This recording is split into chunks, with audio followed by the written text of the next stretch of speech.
Good morning. Thank you so much for the invitation to be here to speak with you about my experience with PRP and ACell. I've been doing it since October 2011, and the bottom line with this talk is that I have no financial affiliation with any of the companies I'm presenting, and I've had great success with it. It started back at the ISHRS meeting where I saw this slide by Dr. Hitzig, and he showed that on a split scar study that there was a tremendous benefit on one side with the PRP and ACell versus the other, and I thought, wow, I got to try this out. So I started my adventure using autologel and having really good success with this. And I had patients, and I'll show those at the end, where I had that did the PRP and ACell and a few outliers that had poor growth. And I found when I came back and used a PRP, I had tremendous success with that.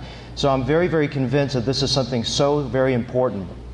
PRP, as you know, is platelet-rich plasma. Essentially, the important thing is to draw it at the very beginning before the patient actually has anything else done, because you want all the inflammatory cells, everything to go into the concentrate and not outside into the wound area. ACell is basically a extracellular matrix from a porcine or pig bladder, and I'm not 100% convinced that it's the most critical element, but I believe it truly does help. In the few cases I did not use the ACell early on, I realized that the PRP has a boost from the ACell as well. I switched over about 1.5 years ago to Angel system, and I don't believe that the results are significantly better, but the reason I like the Angel system is that it allows me to titrate the concentrations of the PRP, which we'll talk about in a second, as well as it allows me to use any quantity I want, so I can change those quantities, and I'm going to talk about my methods in a moment. It was interesting about the 4X you mentioned earlier, Dr. Calixto, but I've heard in some of the studies that you want a range of about 1.8 to 2.5X physiologic concentration of platelet, and the autologel pulls about 1.3 to about 1.5. The Regen system, which I've also used, pulls about 1.7.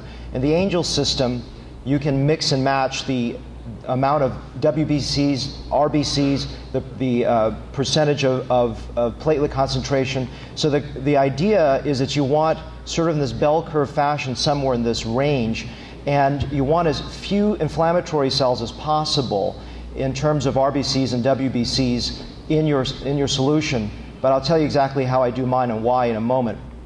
This confusing chart is not meant to confuse you. I just put it up there to tell you this is how I've learned that I can get my titration to about 2x physiologic platelet count for maximal physiologic benefit of the PRP.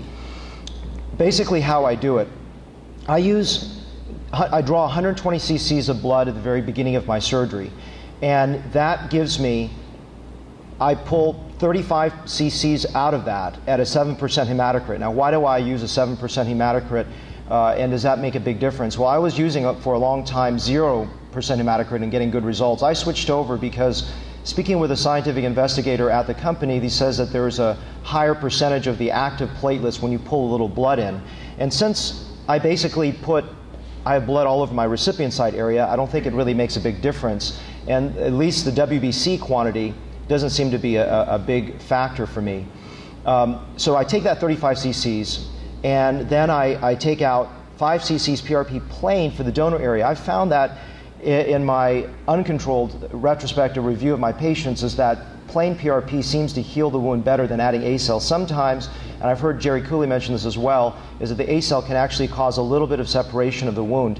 So I've noticed a better result just using plain PRP. I use 10 cc's of the PRP and ACell, and like Robin, I do it at the very end. I don't use it as a holding solution, but I coat the grafts before placement. And some comments in the past I've heard say that it's harder to place the grafts. I have not noticed that at all. And then I use 20 cc's of PRP with ACell. And the ACell I use is 100 milligrams of fine powder that I mix with the PRP. And it's very important you shake that up before you inject. And I place it on the recipient bed. The question is, do you place it before you make recipient sites or after? I've done it both ways. More recently, I've done it after recipient site creation, so there isn't a lot of tumescent fluid. And I've noticed really no difference. Both ways have been very remarkably beneficial. There's also some question of whether the Abasi solution with steroids can cause a detriment to the PRP. I've not noticed it. I've done a huge number with the Abasi solution and without, and I can tell you I don't think it makes a difference. And finally, in terms of the PRP and ACell, I realized that when I put too much in, initially I was pulling about 70 cc's, so about 50 cc's in the recipient bed.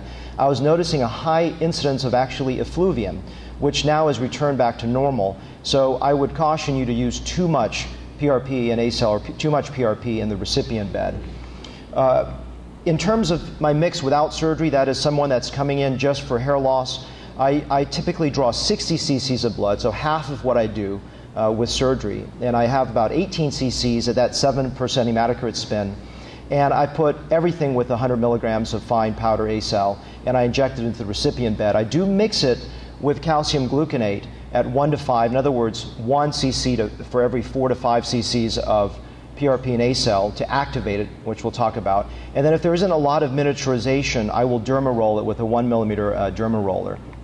So this point is important, is that the PRP must be activated at some level. I don't activate mine when I am making recipient sites, and I've had no problems with that. I think you can, and it shouldn't be an issue. But I typically activate it with calcium gluconate, and the reason is thrombin, which is an alternative, has some risk of allergic response. And then one of my colleagues mentioned that he had some problems with thrombin when he injected a larger volume by accident. So I just believe that calcium gluconate is easy and has worked well for me. So remember, you do have to activate your PRP some way. This is just something from Jerry Cooley showing that there's some improvement, and I'm starting to integrate it into my FUE donor areas as well.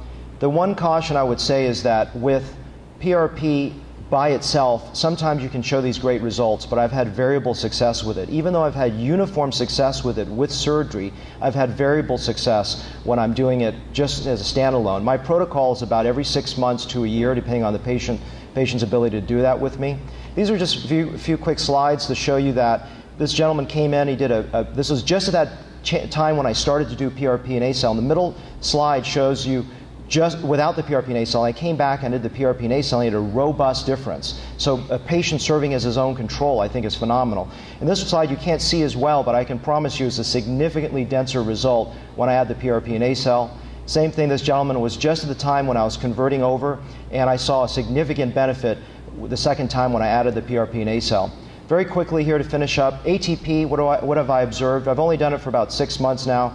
I've noticed that there's less scabbing, less erythema, faster healing, and I've noticed onset of growth in the past about 6 months when I was using no PRP and ACell, about 4 months on average now with PRP and ACell, and now as fast as almost 3 months with ATP. I'm not 100% convinced yet because I'm only 6 months out whether it's going to add to long-term growth, but I think it's interesting. Stem cells, we're going to hear more about it in a moment. I know that some of the initial investigation doing stem cells with adipose tissues did not show any benefit. I think the stem cells as part of PRP may be beneficial. And a lot of this has been covered in my book here, the 3rd volume. And I encourage you to come to St. Louis if you guys can come in October. Thank you.